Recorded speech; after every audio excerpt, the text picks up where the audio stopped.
नमस्कार दोस्तों, स्वागत है बहुत बहुत आपका अपने चैनल कृषक ट्रेडर में। आज हम बात करेंगे एक स्मॉल साइज अपकमिंग आईपीओ के बारे में।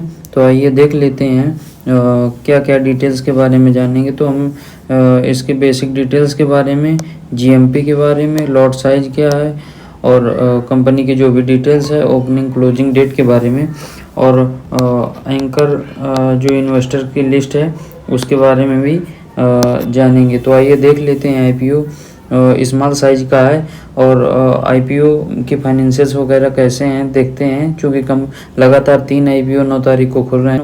तो आईपीओ का नाम है टॉलिंस टायर। ये एक टायर कंपनी है। पूरा इशू इसका 230 करोड़ के आसपास का है। अगर बात करें इसके प्राइस बैंड की तो 215 से 226 रुपये के बीच में प्राइस बैंड रखा है।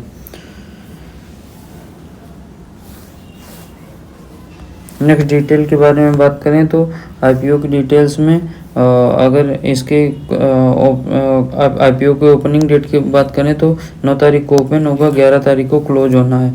फेस वैल्यू 5 रुपये की रखी है। 215 से 226 रुपये पर शेयर का प्राइस रखा है। 66 शेयर का लॉट होगा एक लॉट में। और वहीं अगर आगे बात करें तो करीबन टोटल इशू तो 230 करोड़ का है, लेकिन उसमें से 200 करोड़ का फ्रेश इशू ये ला रहे हैं और 30 करोड़ के समथिंग का ये जो कि ऑफर फॉर सेल है। तो 30 करोड़ का ऑफर फॉर सेल और 200 करोड़ का फ्रेश इशू है। वहीं आगे बात करें आईपीओ में किसी 30% एंकर इन्वेस्टर से आईपीओ भरा जाएगा। क्यूआईबी से 20%, एनआईआई से 15% है। और वहीं एनआईआई की बात करें, बिग एनआईआई की 10% है, स्मॉल एनआईआई 5% है। वहीं रिटेल की बात करें तो 35% के आसपास का रिटेल से ये पोर्शन भरा जाएगा। वहीं अगर और आगे डिटेल्स की बात करें तो इसके एंकर इन्वेस्टर की लिस्ट को देखें और एंकर पोर्शन को देखें तो 69 करोड़ के समथिंग का ये एंकर इन्वेस्टर से भरेंगे आईपीओ को। और 6 सितंबर थी इसकी जो बिड डेट थी एंकर इन्वेस्टर के लिए। 30 दिनों और 90 दिनों का लॉक इन पीरियड है। और वहीं अगर नेक्स्ट बात करें इनकी एंकर इन्वेस्टर की लिस्ट की बात करें तो बोफा ने करीबन 23% के आसपास का एंकर इन्वेस्टर पोर्शन खरीदा है। एंकर इन्वेस्टर का 23%। ये नेवी कैपिटल ने करीबन 20%, विकासा ने 14% और इन्वाइटिका ने करीबन 13% की हिस्सेदारी। छत्तीसगढ़ का एक इन्वेस्टमेंट लिमिटेड है, उसने 7.725% है। और यहाँ से कई हैं, लेकिन अगर देखा जाए तो इसमें बड़े फंड हाउसेस किसी ने अप्लाई नहीं किया है। चूँकि इतना बड़ा इशू नहीं है, इस वजह से बड़े प्लेयर्स आए नहीं हैं यहाँ पे एंकर इन्वेस्टर की लिस्ट में। और वहीं आगे अगर डिटेल्स की बात करें आईपीओ की टाइमलाइन तो 9 तारीख को आईपीओ ओपन हो रहा है, 11 को क्लोज हो रहा है, वहीं 12 को अलॉटमेंट है। अगर इसके डीमेट में शेयर क्रेडिट की बात करें तो 13 तारीख को शेयर क्रेडिट होंगे और 16 को लिस्टिंग है। तो देखेंगे लिस्टिंग किस प्रकार से होती है। वहीं अगर और आगे बात करें आईपीओ में तो अभी कंपनी के कुछ डिटेल्स के बारे में जान लेते हैं। तो कंपनी 2003 में इनकॉर्पोरेट हुई थी और ये टायर मैन्युफैक्चरिंग में ये मतलब काम करती है। और इसका 40 कंट्रीज़ में एक्सपोर्ट भी करती है। तो उसमें से कुछ एग्जाम्पल ये दे रखे हैं, east Africa, Jordan, Kenya, Egypt, मतलब कई फॉरेन कंट्रीज़ को भी ये मतलब एक्सपोर्ट करती है माल। वहीं अगर नेक्स्ट डिटेल की बात करें तो करीबन इनके 2 काम है। टायर का मैन्युफैक्चरिंग करती है और thread rubber manufacturing. Thread rubber manufacturing में थ्रेड रबर क्या है कि जो टायर के ऊपर वो रबड़ चढ़ी होती है उसको थ्रेड रबर बोलते हैं। तो उस पर भी कंपनी काम करती है। तो कंपनी के 2 मेन डोमेन है टायर सेक्टर में। और वहीं अगर बात करें 31 मार्च 2024 के अकॉर्डिंग तो ये बहुत सारे प्रकार की ये मतलब टायर्स बनाते हैं। लाइट हल्के वाहनों के लिए, एग्रीकल्चर के लिए, 2 व्हीलर 3 व्हीलर और टायर ट्यूब्स, वो सब चीज़ें ये लोग बनाते हैं। तो इनका मतलब वाइड रेंज बिजनेस है। वहीं आगे और नेक्स्ट डिटेल की बात करें तो इनके पास जो मैन्युफैक्चरिंग की रेंज है वो वही है, मतलब जो सब चीज़ें बता दी गई, एग्रीकल्चर के लिए, थ्रेड रबर के लिए, बॉन्डिंग गम, वो सब चीज़ें। और इनके डीलर्स की बात करें तो 37 करीबन इनके डीलर्स हैं 31 मार्च 2024 तक। और 8 डिपोट हैं इनके जो माल रखने के लिए। मतलब पहुंचाने के लिए, रखने के लिए इनके।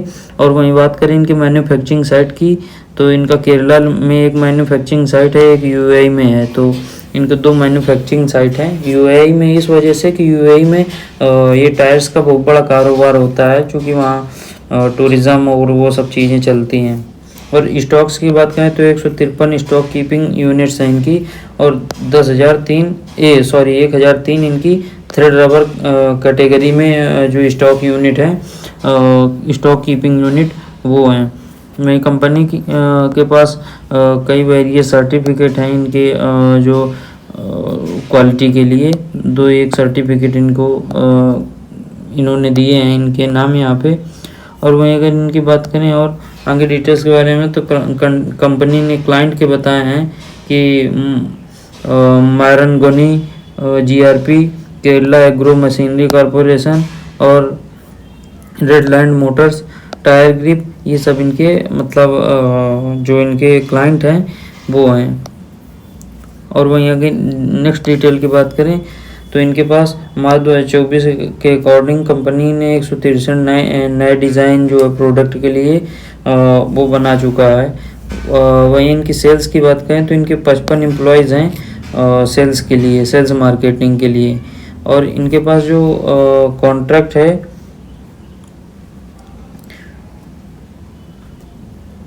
और उनके पास जो कॉन्ट्रैक्ट वर्कर होते हैं उनके चेयरमैन और मैनेजिंग डायरेक्टर को रिपोर्ट करते हैं। जो कंपनी के काम करने का एक ढंग है उसको कंपनी ने बताया है।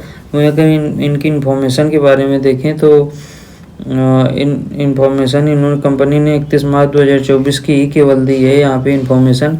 तो इनके एसेट्स हैं 221 करोड़ के हैं, रेवेन्यू 228 करोड़ का है, और पैट की बात करें तो 26 करोड़ का है। नेटवर्थ 100 करोड़ के समथिंग का नेटवर्थ है। रिजर्व इनके पास 85 करोड़ हैं, और टोटल बोरिंग 78 करोड़ है।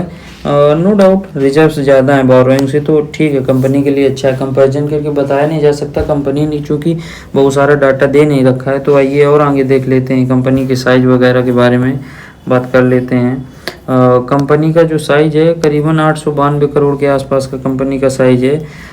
मतलब इसकी रिटर्न ऑन इक्विटी की बात करें 25%, 36% ROCE है, ठीक है। डेब्ट टू इक्विटी रेशियो सीमित है कुल मिला के।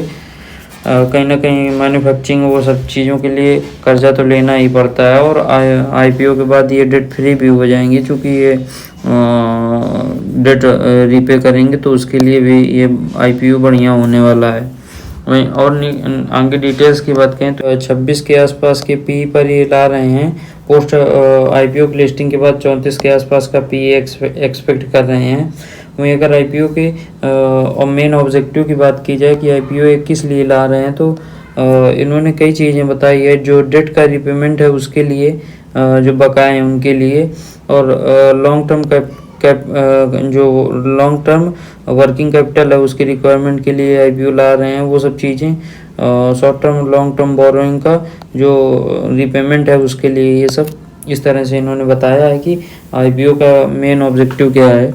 अगर इसके पीयर कम्पिटिटर्स की बात करें तो आइए देख लेते हैं पीयर कम्पिटिटर्स में कौन कौन है। इनके पीयर कम्पिटिटर्स में टॉलेंस टायर की कई लोग हैं, जैसे इंडियन रबर है, लिस्टेड जो प्लेयर्स हैं उनमें वासमी रबर्स है, इनके TVS सिंकारा है, GRP लिमिटेड है, और एलगी रबर कंपनी।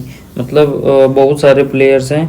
लेकिन अगर बात करें तो ये इनसे अगर कंपेरेटिवली बात करें तो इनसे सबसे करीबन थोड़े सस्ते वैल्यूएशन पर IPO ला रहे हैं, तो इस हिसाब से सही है। बट इनके पिछले जो फाइनेंशियल्स हैं उनकी डिटेल्स नहीं दी है, तो इस हिसाब से हम नहीं जान सकते हैं। लेकिन 30 के आसपास का जो PE मांग रहे हैं, तो देखना होगा किस तरह से IPO सब्सक्राइब होता है, क्योंकि इसके साथ में 2 IPO और खुल रहे हैं। बजाज जो हाउसिंग फाइनेंस है उसका भी IPO खुल रहा है, तो देखना होगा किस प्रकार से सब्सक्रिप्शन मिलता है। और इसकी GMP के बारे में बात करें तो GMP भी देख लेते हैं लगातार। तो अगर GMP के बारे में बात करें तो 3 तारीख को GMP इसका 25 रुपये की समथिंग था, जो कि 11% के आसपास था। वहाँ से अगर करंट सिनेरियो में देखें तो बढ़कर करीबन 17% हो गया आज की डेट में IPO का जो GMP है। तो कुछ खास नहीं है 20% के आसपास का। यदि 25-30% होता तो ठीक है, डिमांडेड नहीं है, क्योंकि उस प्रकार का IPO और आज बहुत सारे IPO भी खुले हैं, तो उसका असर वो भी है। और बहुत ज़्यादा डिमांडेड नहीं है, क्योंकि फंडामेंटली और वो सब एक बड़े ग्रुप का IPO बजाज हाउसिंग फाइनेंस भी आ रहा है। तो इस तरह से लोगों का ज़्यादा इंटरेस्ट इसमें दिख नहीं रहा है। अब लिस्टिंग देखते हैं किस प्रकार से होती है।